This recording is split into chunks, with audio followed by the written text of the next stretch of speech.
इस कारण से वो सप्तम नरक में भी गए। कर्म का बंधन है, छोड़ना ही पड़ेगा, जाना ही पड़ेगा। यही चीज अब आपको क्लियर हो गया होगा। अगर आप अपने कुल का अहंकार करोगे और अपने कुल के सामने दूसरे कुल को छोटा मानोगे, अपने धर्म का, अपने जैन धर्म, अगर आप जैनी हो, आप अपने धर्म का अहंकार करोगे और दूसरे धर्म को छोटा मानोगे ना, तो ये बहुत बड़ी मात्रा में आपने अशुभ कर्म का बंध कर लिया है। क्यों पता है? इसका रूट जानो। इसका रूट क्या है कि जैन धर्म के परमात्मा महावीर स्वामी ने एक बहुत इंपॉर्टेंट बात बताई है कि सिद्ध में जो जाते हैं ना, जो सिद्ध गति में जो जीव जाते हैं ना, वो 15 भेद से जाते हैं, एक भेद से नहीं। एक भेद से नहीं जाता है मतलब खाली जैन जाएगा ऐसा नहीं है, उसमें अजैन सिद्ध भी है। मतलब अगर आप जैन दीक्षा नहीं ली है फिर भी आप सिद्ध गति में जा सकते हो, आपका मोक्ष हो सकता है। उसका एग्जाम्पल मैं देती हूँ आपको। एग्जाम्पल भी 2 है, मैं दे रही हूँ। एक वल्कलचेरी बन गए। वल्कलचेरी का मतलब वो कंदमूल हिंदू धर्म का पालन कर रहे थे। दूसरा, गौतम स्वामी जब 1500 तापस को खीर का पाना करा रहे थे तो वो 1500 के 1500 तापस को तापस अवस्था में ही जैन धर्म की दीक्षा लेने से पहले ही केवल ज्ञान हो गया।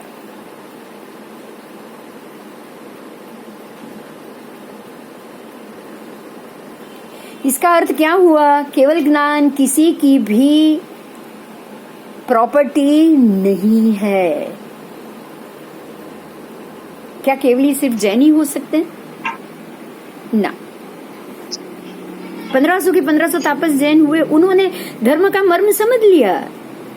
धर्म का मर्म समझ लेना और साथ साथ में उनके कर्म क्षीण हो चुके थे क्योंकि वो पहले से ही उसका मर्म समझ चुके थे। कर्म क्षीण धर्म का मर्म समझे बगैर नहीं हो पाएगा। और जिनके कर्म क्षीण हो चुके हैं वो कोई भी धर्म में हो उसका मोक्ष निश्चित है। उसके मोक्ष को कोई नहीं रोक सकता।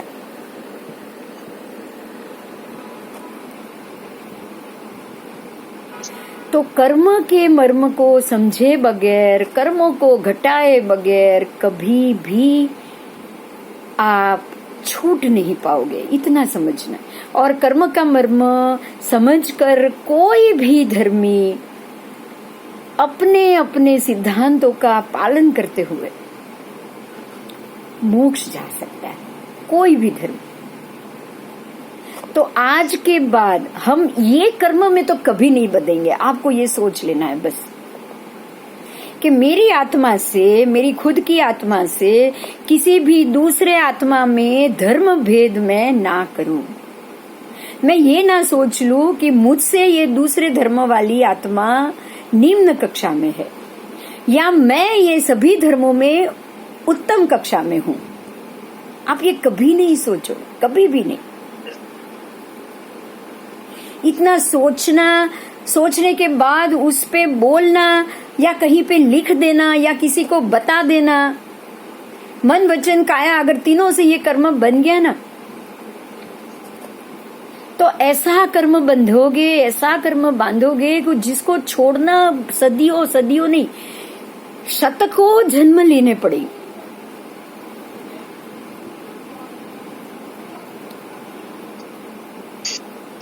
फिर भी आप ये परंपरा से छूट नहीं पाओगे। कर्म का मर्म समझना है। कोई भी धर्म, आप किसी भी, आप अगर मैं किसी हिंदू महात्मा से जुड़ के भी अगर ये सिद्धांतों की परंपरा में आगे बढ़ी ना, या मैं या कोई हिंदू व्यक्ति किसी जैन महात्मा से जुड़ के, जैसे 1500 तापस गौतम स्वामी के जुड़ के केवल ज्ञान को प्राप्त हुए। 1500 तापस गौतम स्वामी से जुड़ के सिर्फ उनके हाथों से खीर का पालना करके गौतम स्वामी बोले चलो मैं आपको मेरे गुरु से मिलाता हूँ। और उनको समशरण में ले गए। ले जाने के बाद भगवान महावीर को बोलते हैं कि देखो मैं किसको लेकर आया हूं, आप देखो तो सही। 1500 साधु आए हैं और वो भी तापस है, आप उन सबको दीक्षा दो। और 1500 साधु अंदर आए और आके सीधे केवली हो चुके। उन्होंने गौतम स्वामी को बताया नहीं कि हमको केवल ज्ञान मिल चुका है, क्योंकि केवल ज्ञान मिलने के बाद तो गौतम स्वामी के ऊपर चढ़ गए ना। अब गौतम स्वामी की कक्षा निम्न हो गई गणधर होने के बावजूद भी। तो वो केवली भगवंतों ने कुछ नहीं बोला। तापस अवस्था में सबके सब केवली भगवान समक्ष बन गए। उनकी भाषा में अहम ब्रह्मास्मि, वो ब्रह्म स्वरूप बन गए। जैन की भाषा में वो केवली परमात्मा बन गए। अब उनको वापस जन्म मरण नहीं लेना है, सारा ज्ञान खुल गया था उनके सामने, लेकिन कुछ नहीं बोले वो। उन्होंने गौतम स्वामी का निरादर नहीं किया, मगर वो साधु की कक्षा में जाकर नहीं बैठ सकते थे, इसलिए वो केवली की परिषदा में जाकर बैठ गए। तब गौतम स्वामी ने उनको बोला कि आप वहां क्यों गए, आपको वहां नहीं बैठना है, आप यहां आ जाओ। पता है उनको टोका किसने? परमात्मा ने टोका। वो केवली तब भी नहीं बोल रहे हैं, लेकिन महावीर स्वामी ने गौतम स्वामी को टोका, गौतम आपने केवली की आसाधना की है, सबसे आप माफी मांगो। वो सारे केवल ज्ञान प्राप्त कर चुके, वो केवली की परिषदा में ही जाकर बैठेंगे। आपने केवली की आसाधना की, आप प्रायश्चित लो। अब सोचो तो सही, जो गुरु गणधर पद पे है, जो 1500 तापस को शिष्य बनाने के लिए, अपना शिष्य बनाने के लिए साथ में लेकर परमात्मा के पास गए, और वहां जाने से पहले ही वो सारे भगवंत बन गए। अब गौतम स्वामी को उनकी माफी मांगनी, ये धर्म है। यहाँ किसी का अहंकार नहीं चलता है।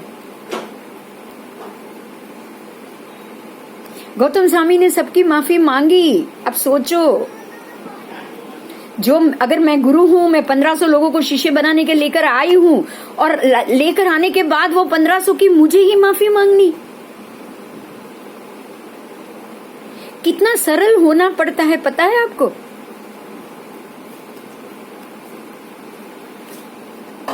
अगर ऐसी सरलता नहीं आएगी तो उसी जन्म में केवल ज्ञान प्राप्त होना क्या संभव है? ना, सरलता नहीं आएगी तो इन सब से बच पाना ही मुश्किल हो जाएगा। ठीक है, बस आज हम यहीं पे रुकेंगे और अपना ध्यान का प्रोसीजर आगे करेंगे, क्योंकि समय हो गया है।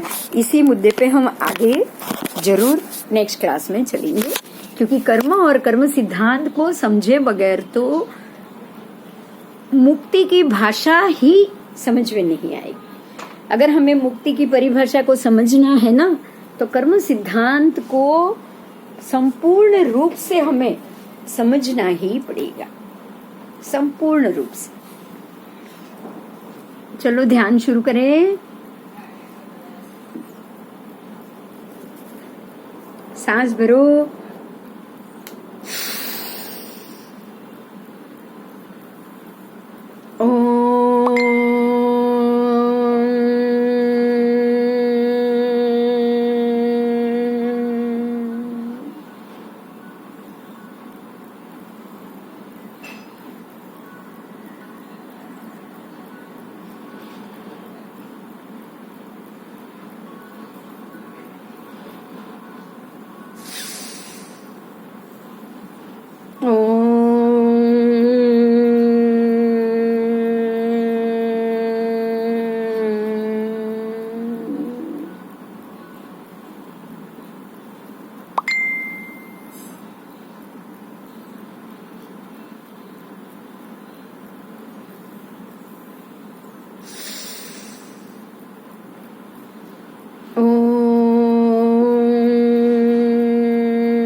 शांत हो जाओ, बिल्कुल शांत।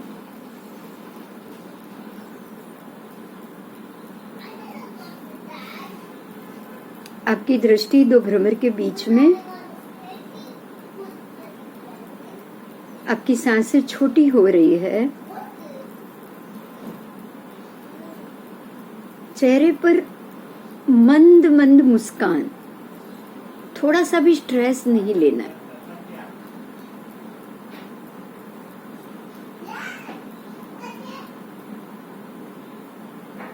बिल्कुल रिलैक्स हो जाओ।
अब पहले की अपेक्षा प्राणायाम, भ्रामरी, अनुलोम विलोम तीनों की क्षमता बड़ी होगी।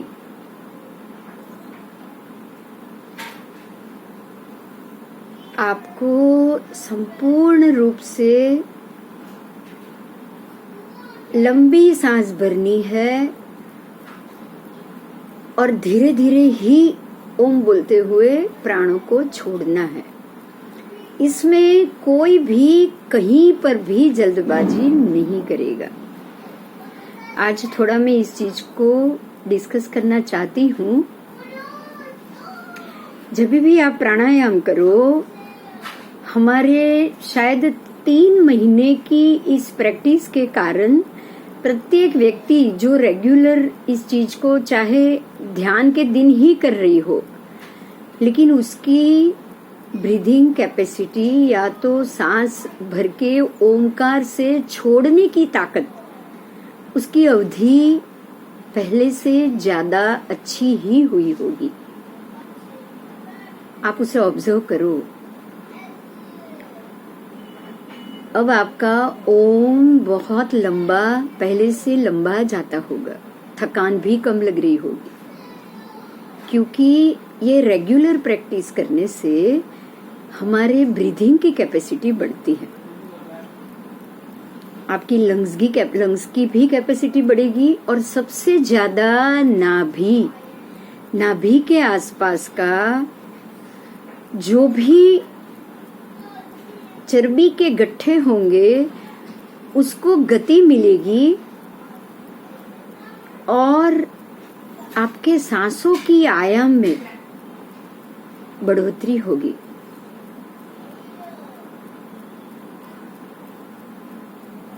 इससे आपके स्ट्रेंथ, शरीर की शक्ति, आपके ऑर्गनों की ताकत, हार्ट की पंपिंग की शक्ति और लंग्स की क्लीननेस, ये सब बढ़ेगा।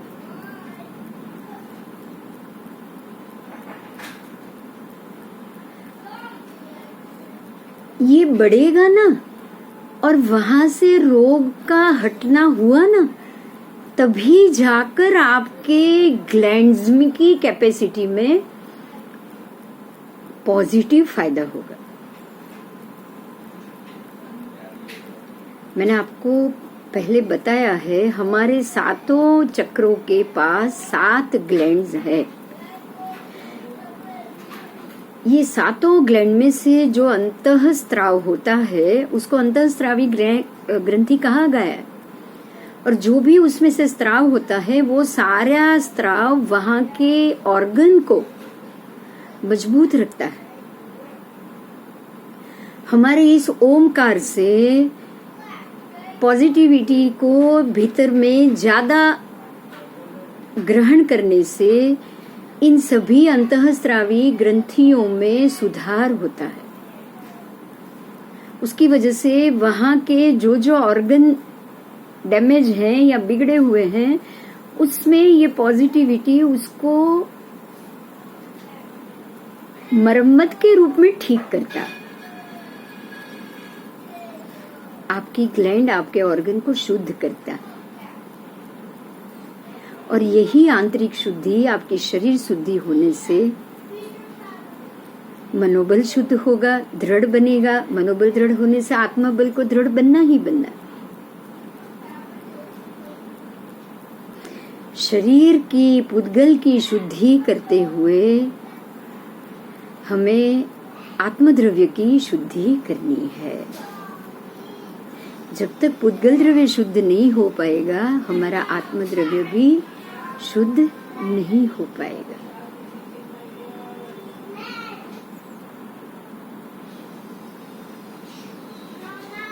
अगले क्लास में आत्मद्रव्य और पुद्गल द्रव्य का भेद जानेंगे।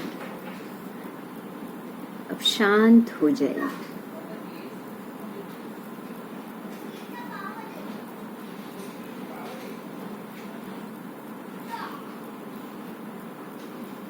अनुलोम विलोम, सांसें लो, भरो।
कान बंद, आंखें बंद, सांस भरो और मुंह से ओम बोलते हुए सांस छोड़ो।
दोनों हाथों को घिसिए, चेहरे पे घसिए।